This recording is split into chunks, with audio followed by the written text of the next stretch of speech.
Catapult Effect podcast. Today's guest so impressed me that I actually wanted to take an extra moment and add this intro before the episode kicks off. Kijuan Amey is one of the most incredible human beings that I've ever met, and his story that he shares in this episode is so powerful. I have been thinking about him so much since I interviewed him, which was just yesterday, just to know the timing around this, and wanted to get this out to you immediately. I really hope you enjoy this episode, and I encourage you to reach out to Kiwan. His mindset is absolutely incredible. And from the level of life changing impact that his accident had, to have the mindset that he does, it really shows all of us exactly what's possible. Enjoy. Welcome back to the Catapult Effect podcast. I am so excited to bring this guest that I have with me into the episode today. So he had reached out to me, and I absolutely love his messaging, and I know you will too. It actually goes hand in hand with the last episode about how to stop focusing on victim mode. So stay tuned. That is coming right up.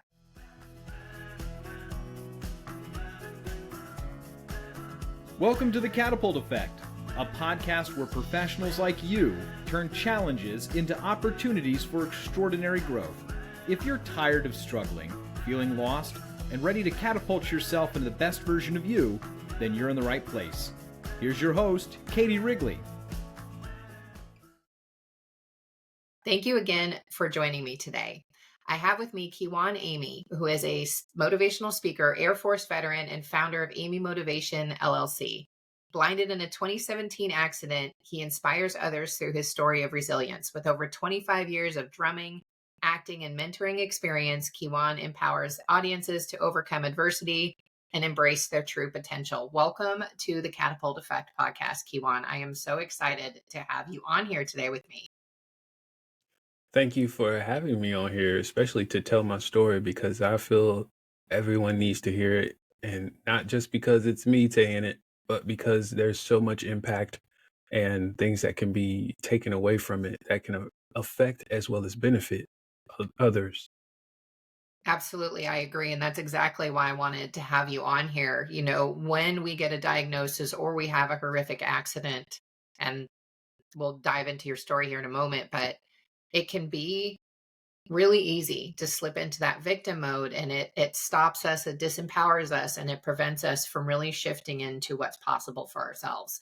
So your messaging is just so in alignment with what I like to teach my own audience and clients as well. And yeah, absolutely thrilled to have you on to share today. Are you comfortable to talk about the accident? What happened? Absolutely. All right, take it away. All right. So, as you mentioned already in the intro, this was back in 2017, May 5th to be exact. Mm, But some might call Cinco de Mayo. I call my new life's journey. And on said day, I actually would be, a reservist at this time. I had already did 4 years on active duty, and I was so over the desk side of it. Being just sitting in the office is not for me. I'm hmm sorry. Even though I have to do it a lot now, because of mainly the pandemic, right. that kind of shifted a lot of things to virtual and, things of that nature. But I feel that that was never something that I wanted to do. I wasn't a desk guy. I grew up outdoors. Uh, as soon as I got done with my homework, I'm outside. I am gone until the street lights come on. For those people who know what that means. Oh, Yeah, yes. yeah. And so me and my siblings, we were gone, and as far as with that day, I would be on my motorcycle, but it would be because, it was such an amazing, it was a beautiful day. I live in North Carolina, and in the Mm, spring, especially May, the heat is coming, yeah. but it's not unbearable. It's so nice. It's like 80s, 70s, 80s, nice breeze. Oh, it's a beautiful thing when it's in the spring. hmm And so I, pulled out my bike that day after having lunch. I'm pretty sure it was with my girlfriend at the time.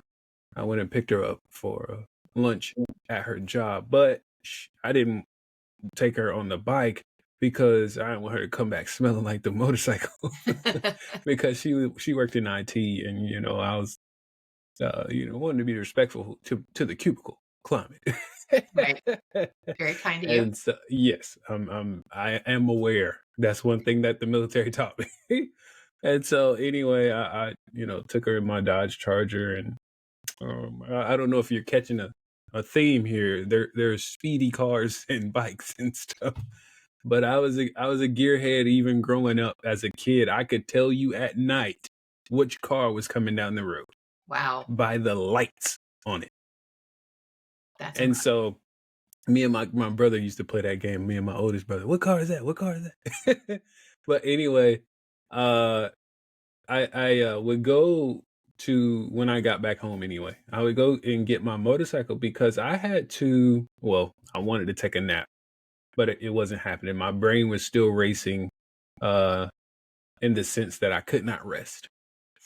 And so instead of just lying in the bed, twisting and turning and flipping from one side to the other like a flapjack, uh, I decided to get up and do work for my business. So Amy Motivation is not my first business.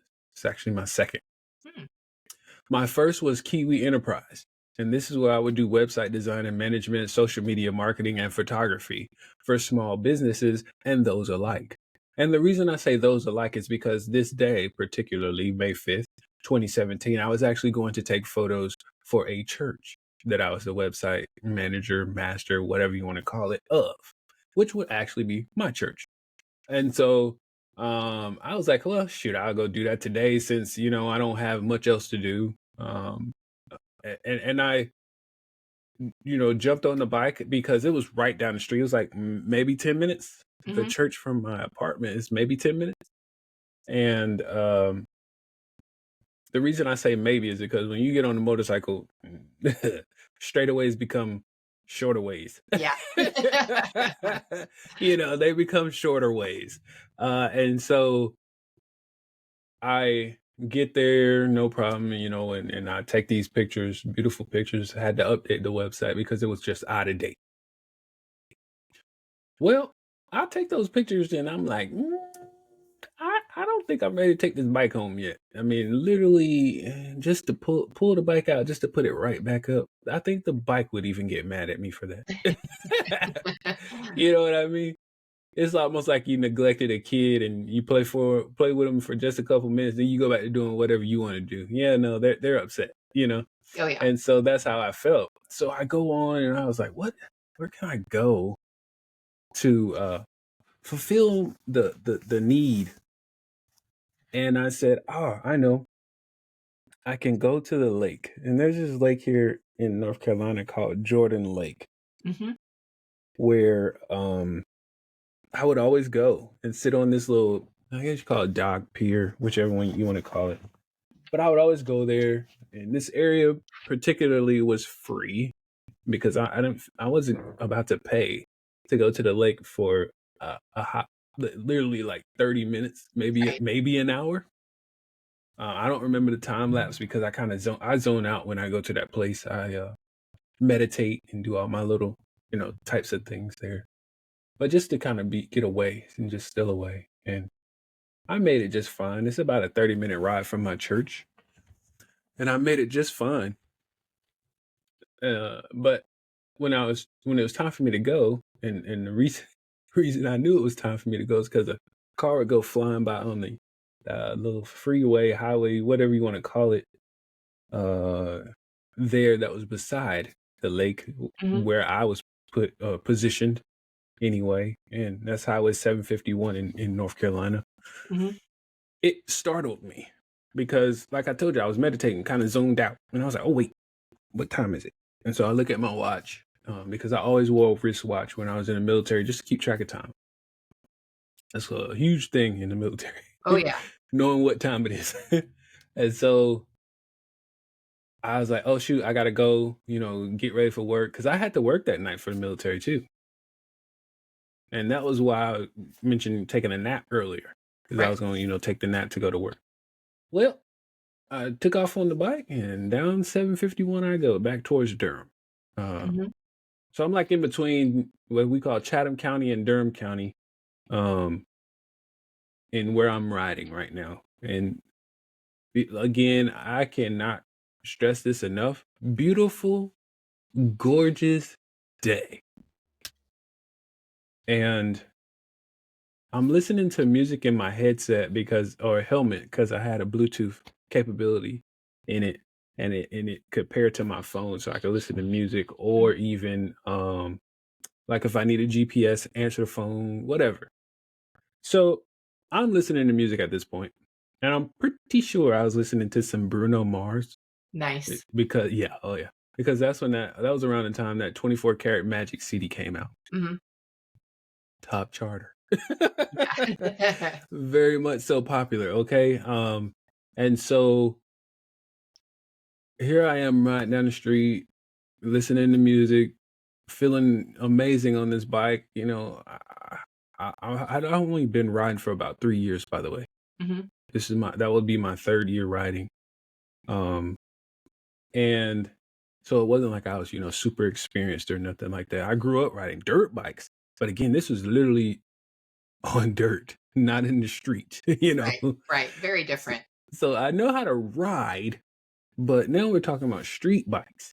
Mhm. And so anyway, this Honda Accord from an intersection, and I have to kind of paint the picture here. At every intersection, every driveway, every what was it one convenience store like a BP Yep. gas station, and then there was this produce farm. In all these section or areas, they cut the trees back. Mhm. Reason they cut the trees back is because this is a 2-lane road that people are doing 55 miles on. Oh, 55 miles an hour on. You don't want to just pull out in front of somebody no. and they're running 55 miles an hour. And then, remember, I just said there was a produce farm back there. That means semi trucks go back there on that road. You pull out in front of one of those running 55 miles an hour, you're going with it. Yeah. It's not stopping, No. No. so, and I know that for sure because my great uncle, before he passed away, he used to own those. Mm. So I know those trucks don't just skirt, hey, oh, you can go on by. No, that's not how they do. No. So that's what I just wanted to paint that picture for you. Everything's cut back, trees are cut back, so you can see. Well, this Honda Accord, apparently the trees must have still been in his light because he couldn't see me, and he pulls out in front of me. And yes, I'm saying he because I do know it was a male from the police report. And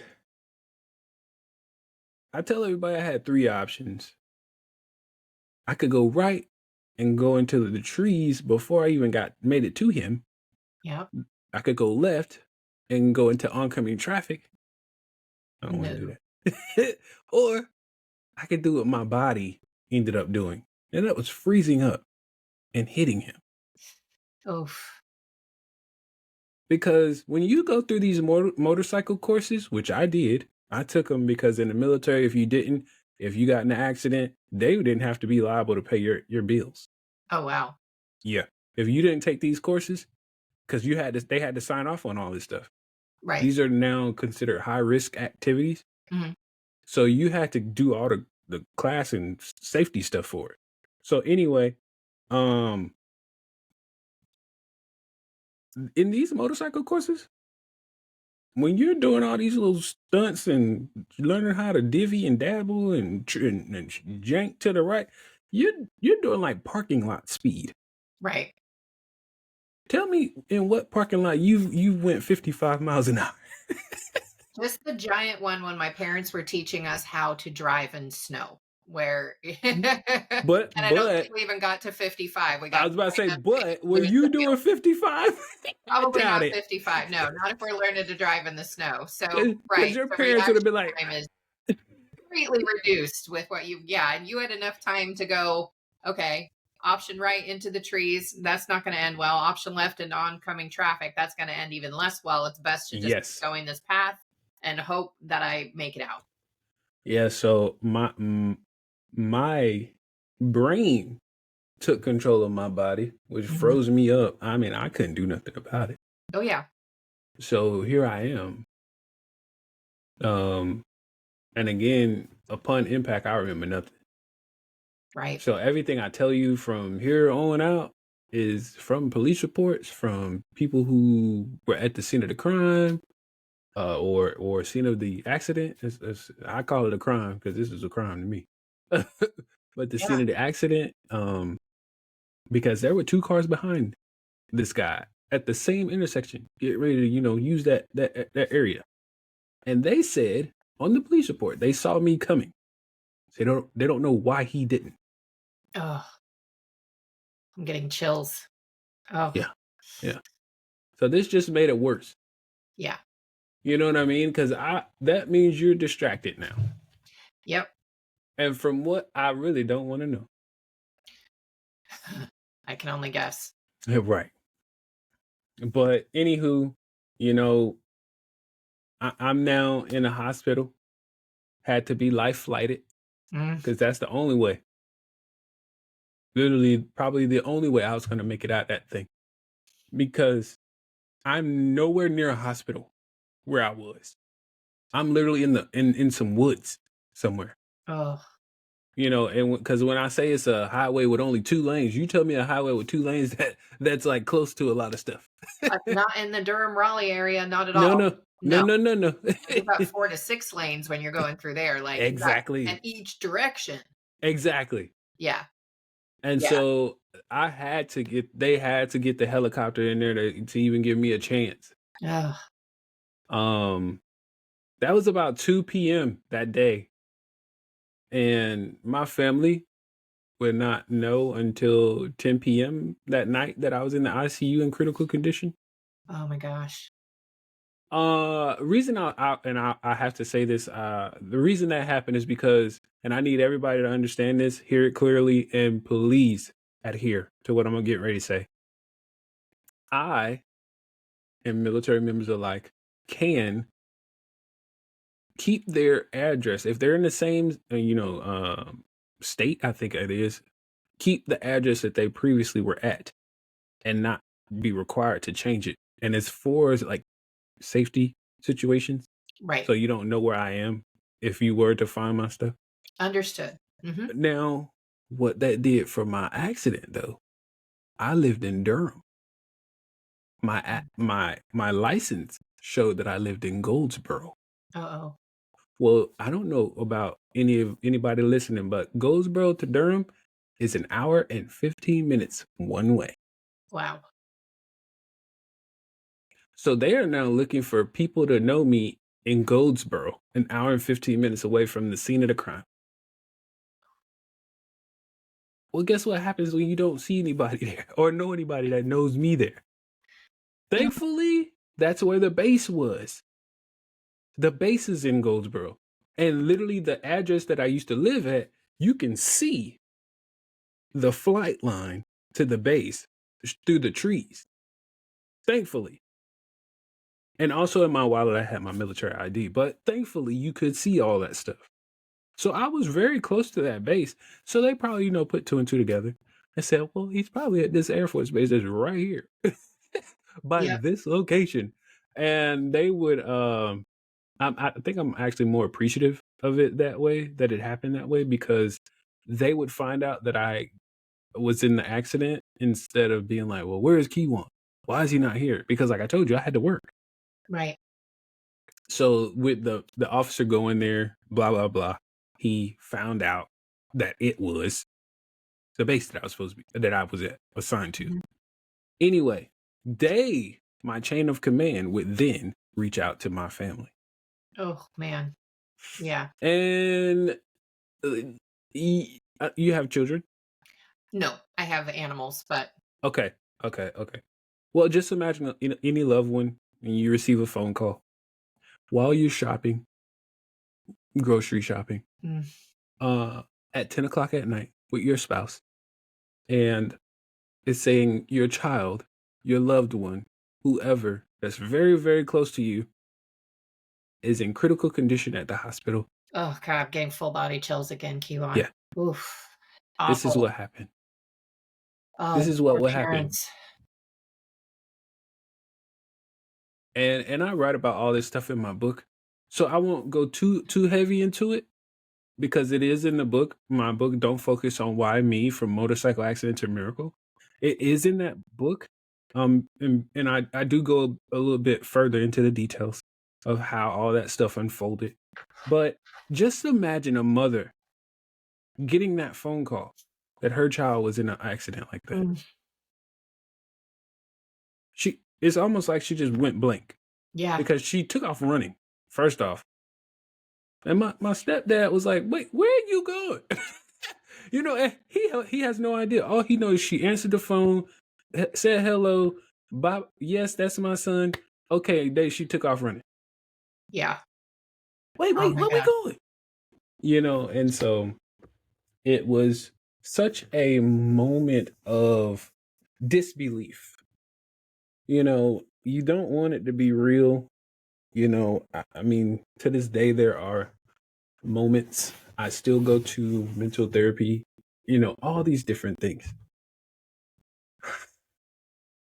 But moving forward to June the 6th, why am I fast forwarding? I'm glad you asked. Because I was in a medically induced coma for a month. Oh my gosh. While they did countless surgeries on me, literally from head all the way down to my right foot.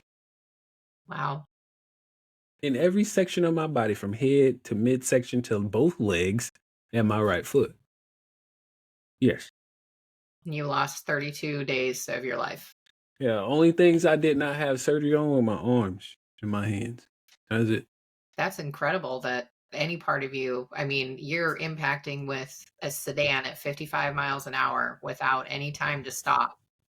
And Mhm. you don't have a steel cage around you of another car. Like hitting another car like that would be injury enough with blunt trauma, but you didn't have that. And I'm guessing Right. since you don't know point of impact, you probably hit the back of it, flew over the top, and broke the crap out of your body, among other Yeah. things. I'll put it like this. I have 2 metal plates in my head, Oof.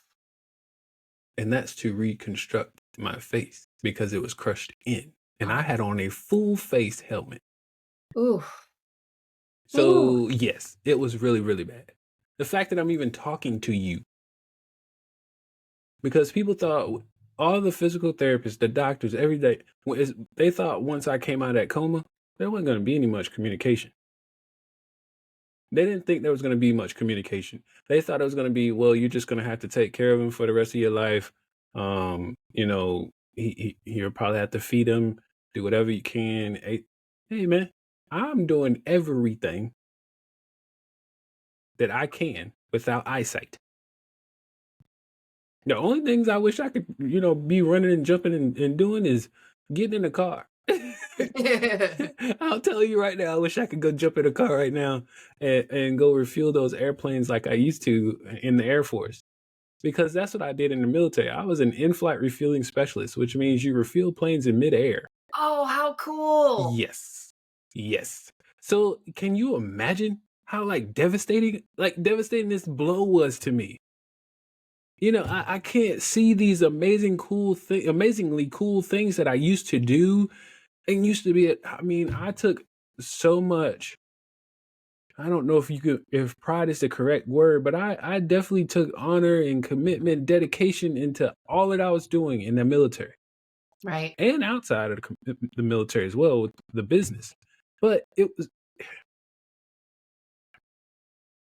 you can't do that job unless you're in the Air Force. Let me preface that first. So I want to pause briefly and just kind of highlight where we Yeah, are in the story right now. So your poor mom gets this call at 10 o'clock at night. It's 32 days before she knows whether you're going to be okay or not, right. because you still haven't woken up, that you don't know what the state's going to be. And then, of course, I'm sure there was recovery time before you started to speak.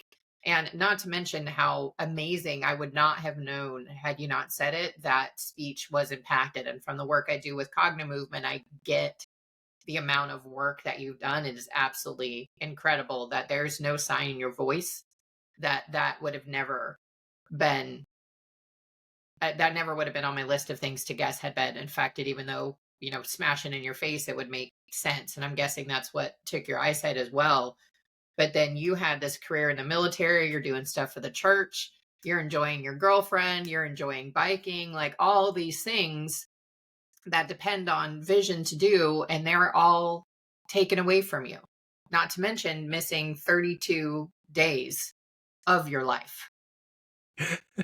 I said this on another podcast. I said, yeah, I'm still trying to find those that month of my life I missed. I mean, I said I could probably go back to the hospital and find it, but I don't want to.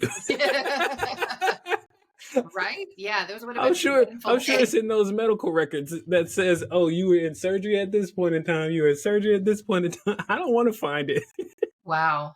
Because that's all it was. It was a bunch of surgery, recovery, surgery, recovery, surgery, recovery. That's all it was.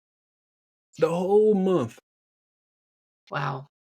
And then how long was it once you woke up before they actually released you from the hospital?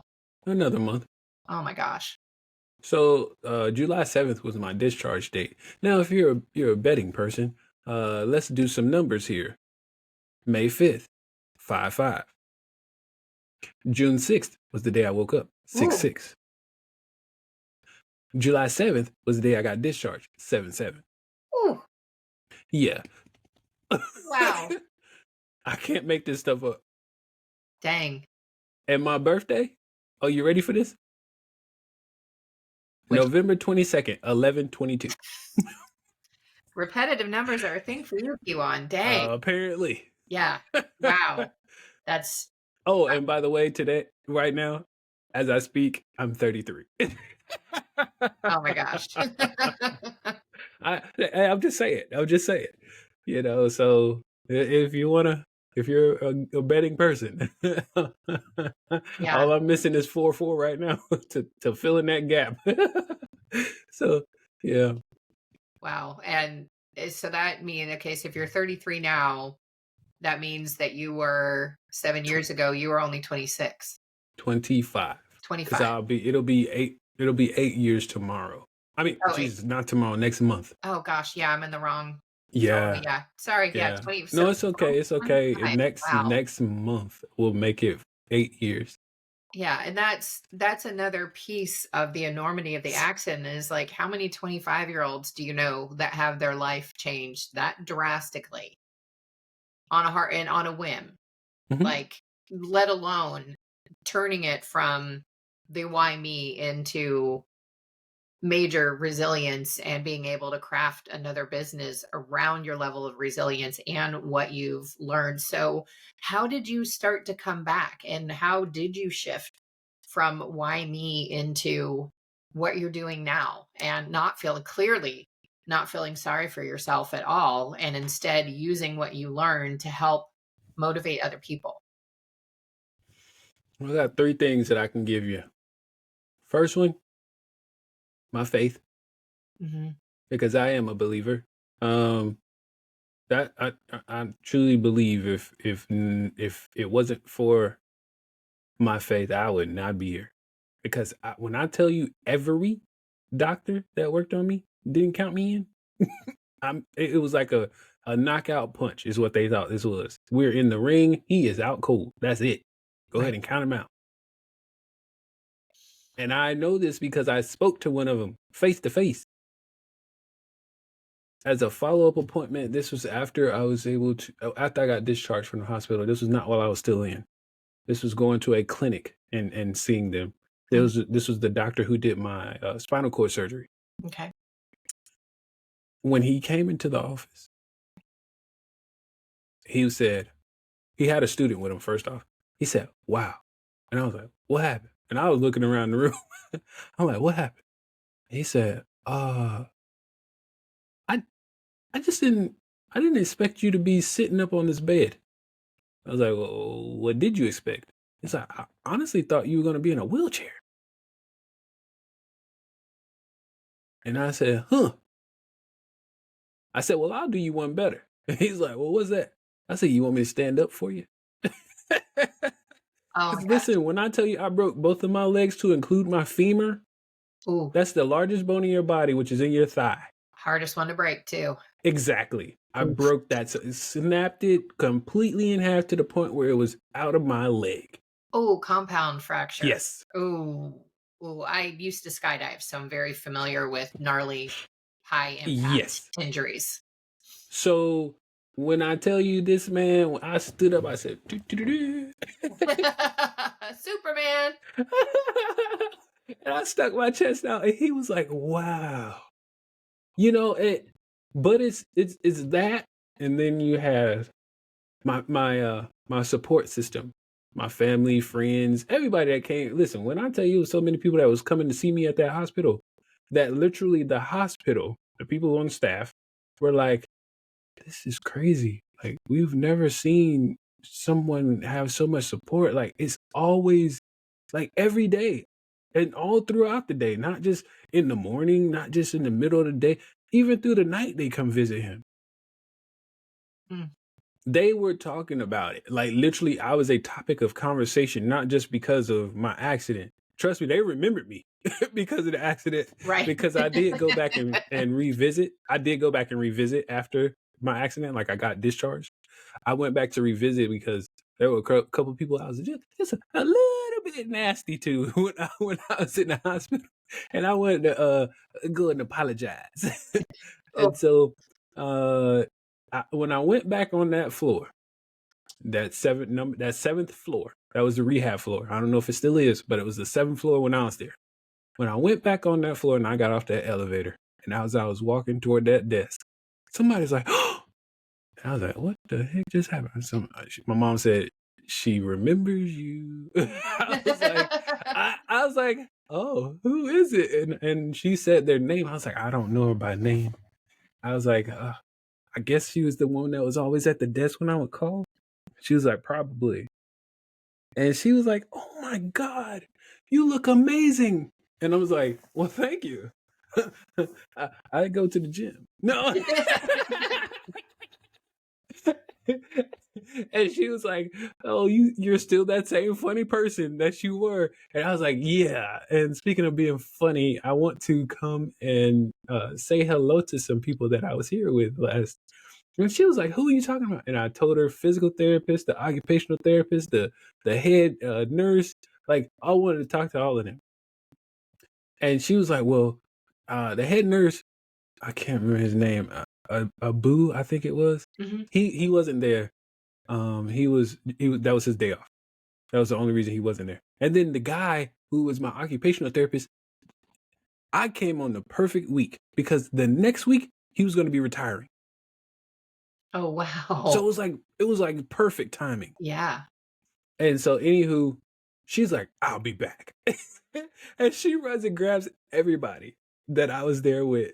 And then even some of the nurses, "Hey, you guys remember that guy?" And when I tell you people are just popping out of rooms, even though they were tending to other patients, Oh, they're yeah. just popping out of the room. Oh my, it is so amazing. And then I'm hugging people, talking to people. And then the one person that I was the most, like probably the rudest to, and it was just because of some of the things she would say to me is as far as like how she would have me doing stuff. Mhm. She comes and I hear her walking, but I don't hear her saying anything. And then she finally speaks. She's like, "Hi, Kiwan." I said, "Hello, is that who I think it is?" She says, "Who do you think it is?" And I said, "Is that mean physical therapist I used to have?" And she says, "Come here." She hugs me. Aw. And when I tell you she was bawling, I mean, tears falling. And I was like, "I just wanted to tell you that I'm so sorry." She was like, "Oh, you did not have to come back here for that." And I was like, "Yes, I did. For me, not for you. For me." Mm. And it was like, I mean, when I tell you it was a moment, I didn't even want to leave. I want to say, "Hey, so what patient we got now?" Ugh, you're getting me So the feels. Oof. yeah, listen, I was all in mine too at the time. I'm telling you. But so that was the second part of it. The third part I would say is the military and how they instilled the resilience side of it in me. Yeah. Mm. When I tell you I had to fight back, Yeah. I Listen, That's that's like the understatement. understatement of the year, It of the really is, century. like, Like what the heck? I had to literally fight back because, and I keep adjusting myself in this chair, as you can see, is because my back, my spinal cord, it does not like to be sitting up like this for a long period of time yeah. and not having the aid that it needs because this cushion is not the most comfortable. But anyway, I with the resilient side of it, I mean, I had to fight back. I had to tell people that, yeah, you guys see the smile, man, but I'm gonna be honest, it's not easy. When I start smiling, it's because I see y'all. It's because y'all visit me. I need that. And I tell people all the time, I'm like, when y'all kept coming to the hospital, that was like the highlight of my day. Why? Oh, it was because I got to tell y'all, explain to y'all whatever it was that I did that day. I was happy to tell. Ooh, guess what I did today? I got to walk all the way down the parallel bars and back. Oh yeah, it was me. I did it. Woo woo. Nice, You know what I nice. mean? And so I'm getting to tell them all. I said one time I almost messed up the machine. It's a so I was in the wheelchair and it's a tricep push down machine Uh-huh. that you back the wheelchair into. Yep. And so I'm in there and he's like, what am I gonna put this weight on today? Let's see if you can do this weight. He's like, go ahead. And I'm like, what is it on? He's like, I don't want you to know. I just want you to do it. I said, all right. And so, and when you tell me that, I'm thinking you're going really heavy. So I pushed down hard. I said, machine almost flipped over. Oh my gosh. I said, see, you should have told me. That's your fault, not mine. I'm just saying. And so then I look over at the desk. I said, it's his fault, not mine. But yeah, I was so happy and just, loving explaining to people what I was doing because it not only was it fulfilling to tell people, but it was actually healing me, Yeah. So yeah, those are the three things I would say. Wow. And I'm so impressed by you, Kiwan. And I totally, for anybody who's watching, totally teared up more than once. Like when you were talking about the human connection, like I talk about this so much, like this is what life is about. It Yeah. is about connecting to other people. It is about allowing yourself to be vulnerable. Not that you allowed yourself, you wound up in a vulnerable position and people helped you come back. But that support, that love, and that belief in a higher power. And then Mhm. not to mention the military training. And obviously you highly respected it because you went through everything that they required of you for them to sign off on the high risk activities. And Yeah. thank goodness you did, because it would have been another whole layer of stress and issues to be able to cover all the medical bills if the VA wasn't helping to cover it for you. Well, with the medical, because I did not go to a VA hospital or a military Mm. hospital. I was at UNC Hospital in Chapel Hill, North Carolina. That's where I got life flighted to. Oh, wow. Uh, so these hospital bills were all from a outside source, what we would say. So say hello first off to $1 million man. I was going That to would be say those me. had to be in the 7 digits. Yeah, that would be me. I just broke the $1 million barrier. Literally, just went over with my dental bill. It made me over $1 million. Dang. That was a part of my lawsuit. Since he was at fault, oh, this is your fault. Yeah. all of it.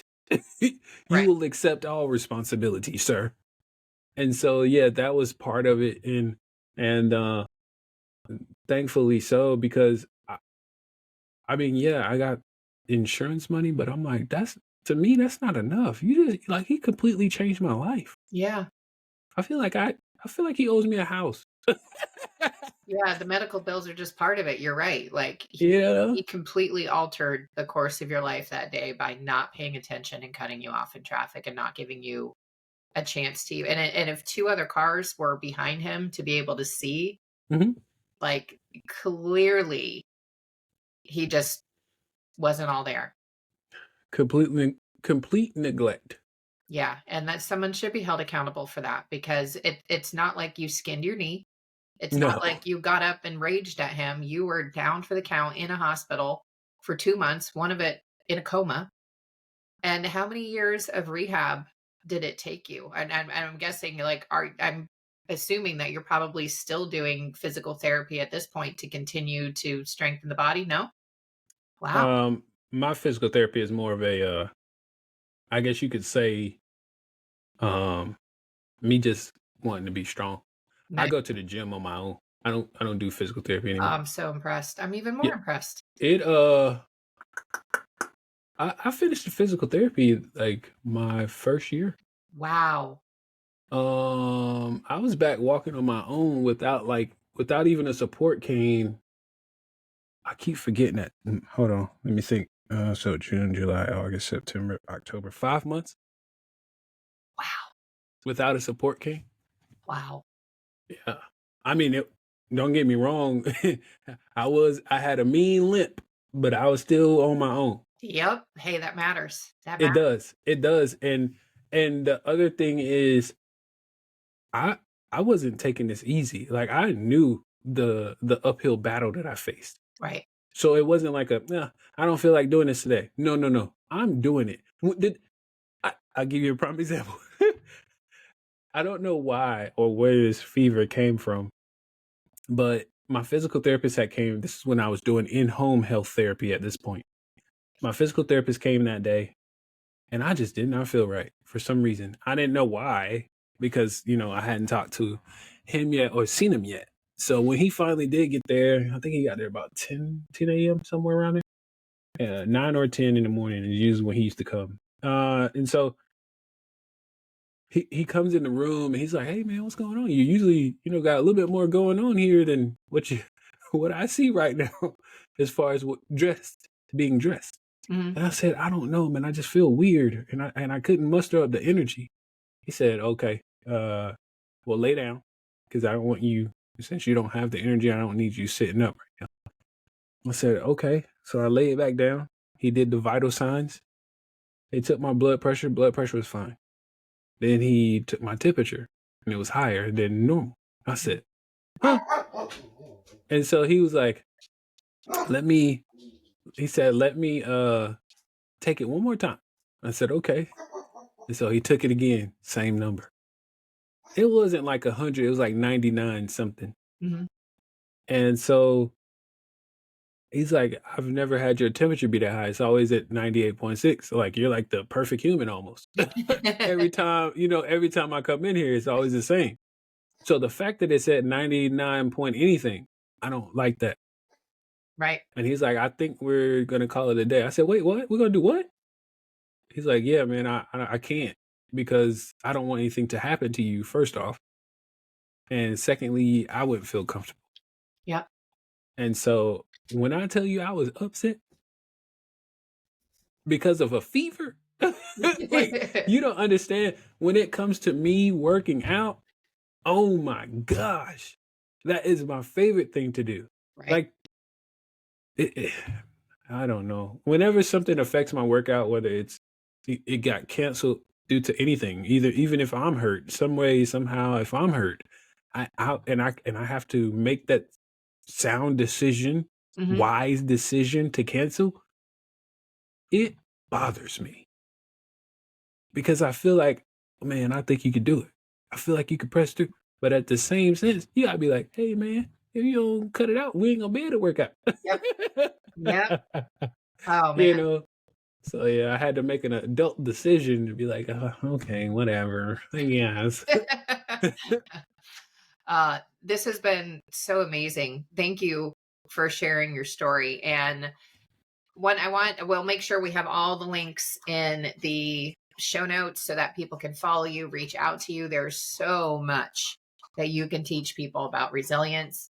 And as we wrap, Kiwan, for that person who may be struggling with chronic pain or some sort of really negative, scary diagnosis, or is just fighting to shift from that why me into resilience, what would you say to that person today? What's one piece of advice you would want to give them? Two things. The first one is easy. And when I say easy, I mean like easy to say, not Mhm. easy to do. The first one is don't give up. Mhm. That's the first one. And I speak from experience. I didn't give up, and I'm still continuing to fight. The second one is control what you can control. Oh, yeah. Because I can't I can't tell that doctor to say, don't say I got cancer. Don't you say it. Yeah, I can't tell that doctor to say, oh, you don't have traumatic brain injury. I can't tell him to do that Right. because I do. But what I can control is how I deal with it, Oh, yeah. how I take it on. Do I take it on and say, oh, my life is over? I can't do nothing else. My family gonna hate me. No. Or do I stand up and say, I'm gonna fight this thing to the end? It's gonna be me and you in the ring now. Nice. Not tomorrow, not in a couple of years, right now. And Beautiful. so that's what we have to do. Thank you. I love that. That's such a great note to end on. And that's when you look at the science behind resilience, behind willpower, behind building confidence in ourselves, it's the discipline, the knowledge, the awareness to do it no matter how you feel and to do Mhm. it today. Much to your point. Thank you so much, Kijuan. And I'll make sure you can reach Kijuan at Amey Motivation is AMEYMotivation.com. And again, I'm going to make sure all of the links that Kijuan has given me are in the show notes. So you can reach out to him, social media, buy his book so you can hear more about his story here. And Kijuan, thank you so, so much for spending time with us today. You're welcome. And to anybody listening, take his words to heart, please. Don't give up and control what you can control. You can't control what happened to you, but you can control what you do with it. That's right. And on that note, I wish you all to please be well. Until next time, take care.